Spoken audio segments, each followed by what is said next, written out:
Dans les années 1200, il y avait un empire du Mali. Il avait été fondé par Soundiata Keïta. L'empire du Mali avait un État fédéral très organisé avec un parlement. Vous imaginez, dans les années 1200, un parlement. En Europe, on va juste attendre 6 ou 7 siècles pour arriver à cette chose-là. Et l'État était très organisé, avec une armée, avec un système d'enseignement, avec un trésor public. Il organisait l'extraction et la vente de l'or. Il développait l'agriculture, coton, arachide. Il y avait des centres universitaires extrêmement célèbres à Tombouctou, à Géné ou à Ségou.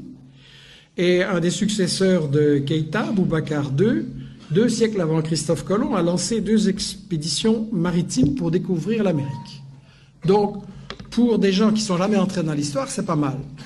Et en fait, ce qui est intéressant, c'est que donc, il y avait toute une économie en Afrique et au Mali. Il y avait une économie avec un commerce, des caravanes qui remontaient de la Gambie, donc de l'ouest de l'Afrique jusqu'à la Méditerranée. C'était effectivement contrôlé, organisé par les Touaregs. C'était un commerce extrêmement prospère. Et quand le colonisateur français est arrivé là, intéressé par les matières premières, qu'est-ce qu'il a fait? Il a totalement disloqué, brisé ce commerce. Pour gérer le commerce et l'économie, il a importé des Libanais et des Grecs. Et ensuite, la grande démocratie française, qu'est-ce qu'elle a fait? Elle a assassiné des milliers de professeurs de langue arabe. Pourquoi?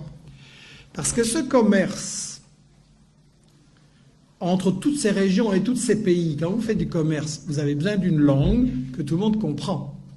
Aujourd'hui, c'est l'anglais. Vous voulez faire du commerce, c'est l'anglais. Et à ce moment-là, c'était l'arabe.